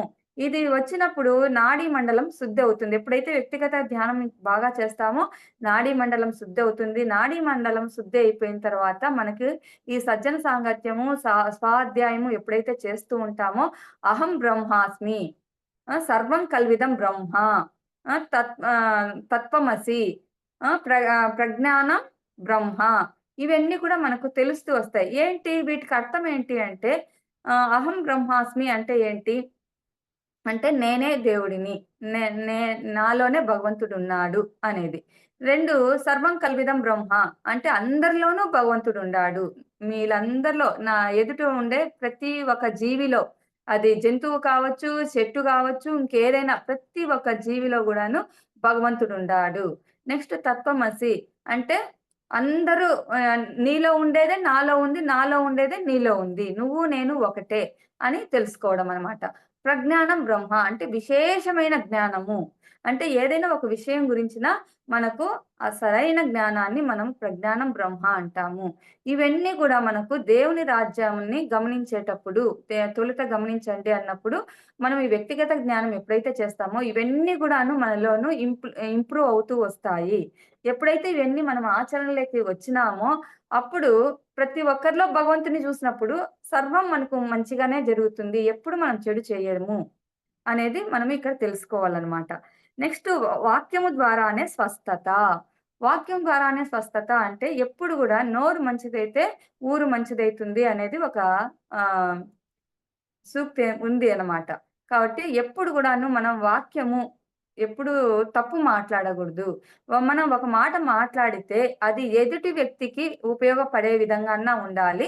లేదంటే మనకు ఉపయోగపడే విధంగాన్నా ఉండాలి. అంతేగాని అనవసరమైన మాటలు మాట్లాడగూడదు. ఎవరైనా ఒకరొచ్చి వాళ్ళ సమస్య గురించి మనకు చెప్పారనుకోండి, వాళ్ళకు మనము ఎంతో వాళ్ళకు ఓదార్పునిచ్చే విధంగా ఉండాలి కానీ ఆ వాక్యం అనేది వాళ్ళని ఇబ్బంది పెట్టేలాగా, వాళ్ళని కష్టపెట్టేలాగా, వాళ్ళు ఇంకా బాధ పెట్టేలాగా ఉండగూడదు. ఉదాహరణకు నాకే జరిగిన ఒక ఇన్సిడెంట్. నాకు ఇట్లా కాళ్ళు బాగా వాచిపోతా ఉన్నాయి. అంటే గజ్జెలు వేసుకుంటాం గదా! పాదాలు అట్లంతా ఎక్కువగా వాచేటివి. మా కొలీగ్ ఒకామె "నీకేమో అయిపోయింది. నీకు కిడ్నీలు ఫెయిల్ అయిపోయినట్లున్నాయి. అందుకే కాళ్ళు వాచిపోతున్నాయి" అని జెప్పేసి ఆమె పదే పదే చెప్పేది. నాకన్నీ బానే ఉన్నాయి కదా! ఎందుకు నాకవి ప్రాబ్లము అని చెప్పేసి నేను చాలా బాధపడేదాన్ని. ఒక రోజు, 2 రోజులంటే ఓకే. ఆమె పదే పదే అదే మాట అనేది. చూసుకో నువ్వు చెక్ చేసుకో, చెక్ చేసుకో అనేసి. నాకు తెలిసిన ఒక డాక్టర్‌ని నేను మళ్ళీ ఫోను జేసి అడిగాను. ఇట్లా నాకు అని సమస్య చెప్పకుండా, ఇట్లా కాలు వాస్తే ఇట్లా ప్రాబ్లమ్ ఏంటి అని చెప్పేసి అడిగితే, వాళ్ళు గూడా అదే అన్నారు. కాలు వాస్తున్నాయంటే కొంచెం కిడ్నీలలో గూడా ప్రాబ్లమ్ ఉంటేను అట్లా వాస్తాయి అట్లా అని చెప్పారు.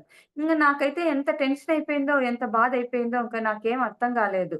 తర్వాత డాక్టర్ దగ్గరికెళ్ళి డాక్టర్‌ని కన్సల్ట్ అయితే, ఏమి లేదు అది కొంచెం బీపీ లో అయినా, డౌన్ అయినా అప్పుడు వాటరు కిందికి పాదాలలోకి చేరుతుంది. ఎడిమా లాగా కొంచెం ఏమి ఇబ్బందేం లేదు. బార్లీ నీళ్లు తాగుతుండండి అని బార్లీ నీళ్లు రాయిచ్చారు. అట్లా చిన్న ఇన్సిడెంట్‌కి గూడా పక్కన వాళ్ళు మనల్ని అంత హైప్ చేస్తూ మాట్లాడితే అది ఎంతో బాధ కలుగుతుంది. ఇప్పుడు చిన్న పిల్లవాడు బయట బాగా గొడవ పడి వస్తాడు. ఇంటికొచ్చిన తర్వాత వాడు కంప్లెయింట్ చేసినప్పుడు మనం ఏం చెప్పాలి? లేదులే నాయనా అట్లా కాదు, ఇట్లా కాదు. నువ్వు ఇట్లా మాట్లాడకూడదు. వాళ్ళట్లా మాట్లాడకూడదు. మనం బుజ్జగిచ్చినామనుకోండి వాడు ఎంత స్వాంతన పొందుతాడు. మనం కూడా ఏదైనా సమస్య వచ్చినప్పుడు మన బెటర్ హాల్ఫ్ మన హస్బెండో, మన భార్యనో, ఇంట్లో తల్లిదండ్రులో మనకు ఏదైనా మంచిగా ఓదార్పుగా చెప్తే మనకు ఆ సమస్య నుండి 90% బయటపడిపోతాం మనం.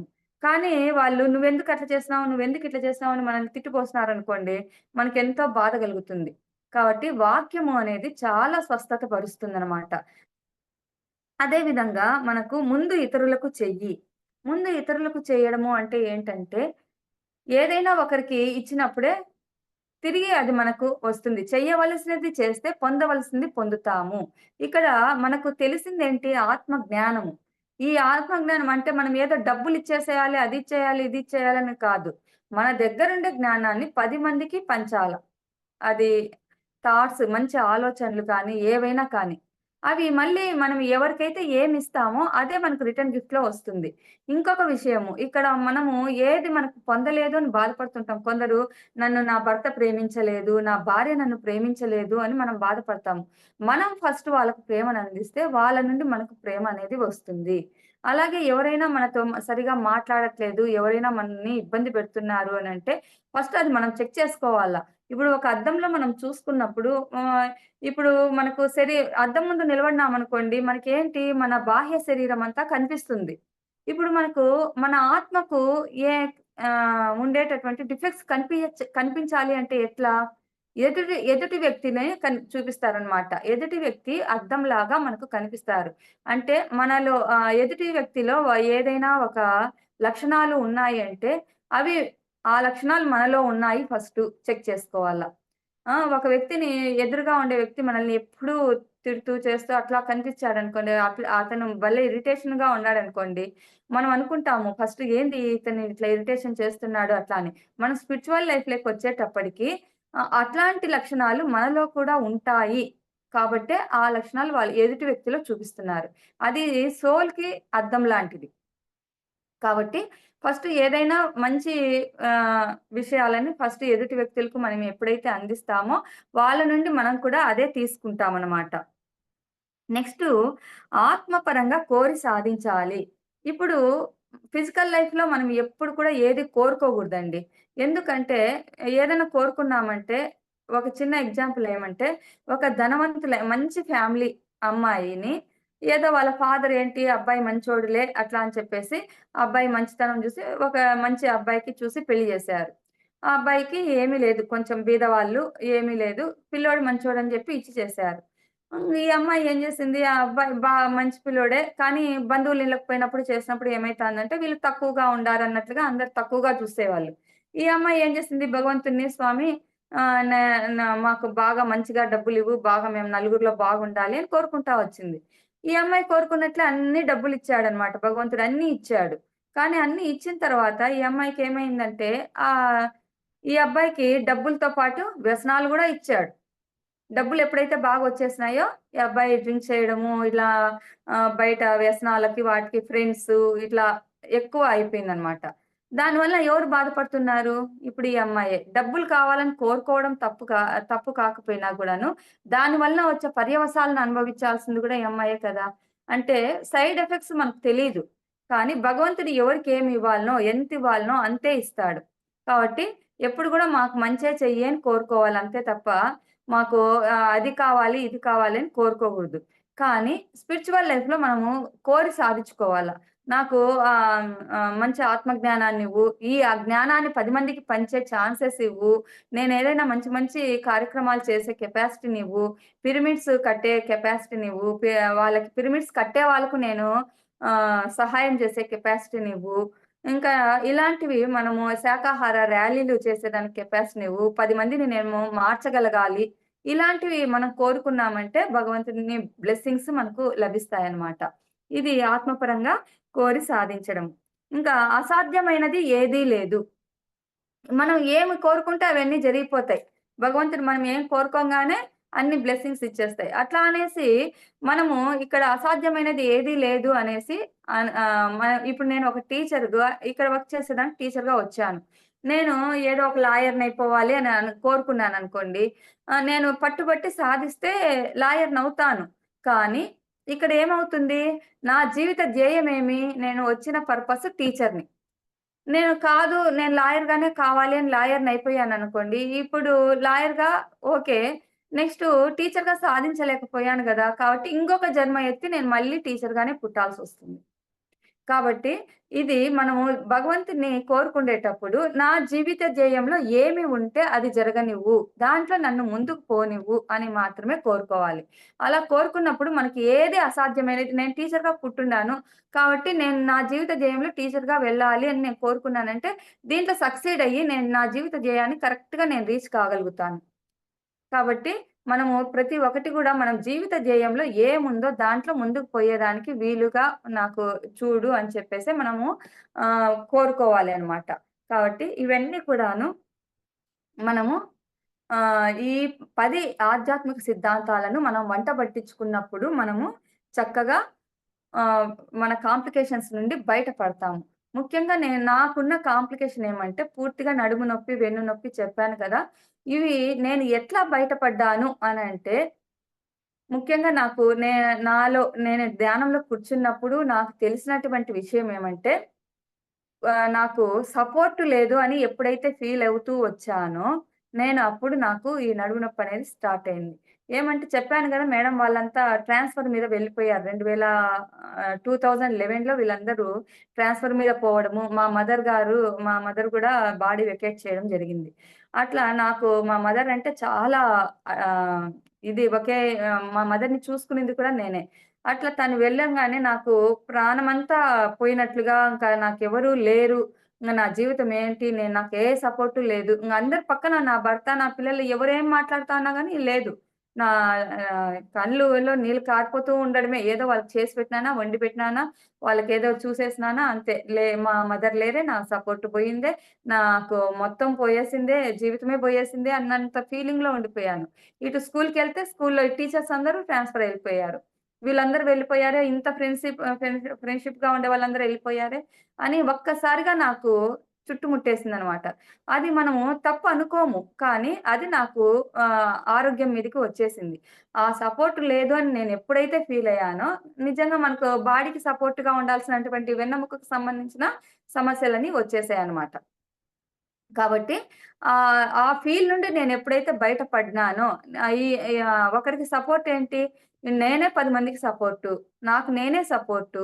ఆ! మ మనకు మనం భూమి మీదకి మనం ఒంటరిగా వచ్చాము. ఒంటరిగా మనం సాధించాలి. ఒంటరిగానే పోవాలి.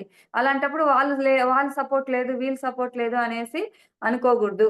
ఇది ఒక రైలు ప్రయాణము. ప్రయాణికులు వస్తూ ఉంటారు, పోతూ ఉంటారు. వాళ్ళతో మాట్లాడినంత సేపు మాట్లాడతాం. వాళ్ళతో కలిసినంత సేపు కలుస్తాము. వాళ్ళ గమ్యంకి వాళ్ళు చేరతారు. నా గమ్యానికి నేను చేరాలి. అనే స్పృహలోకి నేనెప్పుడొచ్చానో అప్పుడు నా సమస్యను తగ్గించుకోవడం జరిగింది. ఇంకొక సమస్య ఏమంటే గడ్డిమేటు. ఇది నాకు స్వ అనుభవం అన్నమాట. నాకు చెప్పిందన్నమాట. మామూలుగా అంతకుముందు ఎన్నో సార్లు మనం చదువుతూ ఉన్నా, మనం ఎట్లా ఉన్నా గూడాను మనకు తెలీదు. ఒక్కొక్కసారి మనము ఉన్నప్పుడు మన ఒక్కోసారి చెప్తదన్నమాట.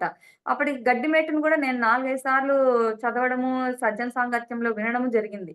కానీ ఒకసారి అనుకోకుండా మా వారికి ఆపరేషన్ అని చెప్పేసి ఒక హాస్పిటల్‌కెళ్ళాను.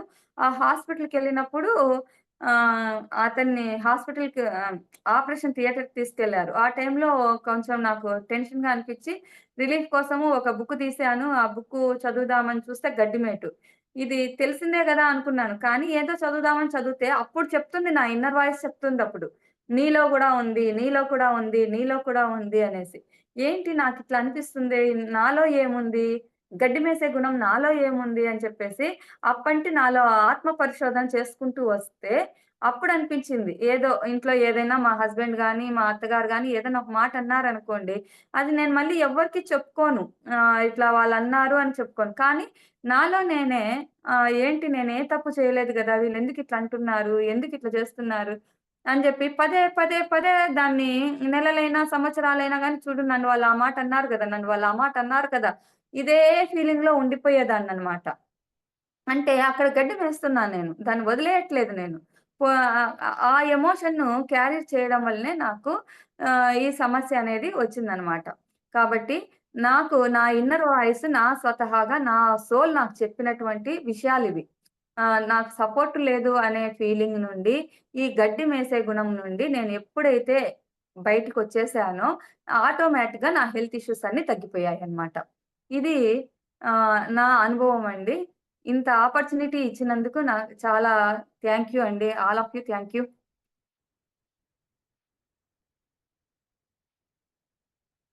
Hello! Hello! Hello masters? Hello masters? ఆ! Hello madam. Thank you madam. చాలా అద్భుతంగా వివరించారు.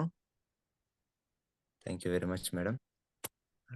టైమ్ ఉందా మేడం? ఏమన్నా క్వెషన్స్ అండ్ ఆన్సర్స్ తీసుకుందామా మేడం? ఆ! చెప్పండి సార్.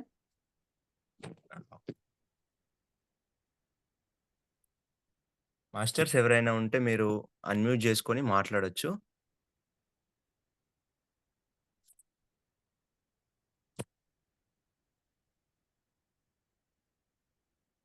మీకు ఆప్షన్ ఒస్తుందిప్పుడు.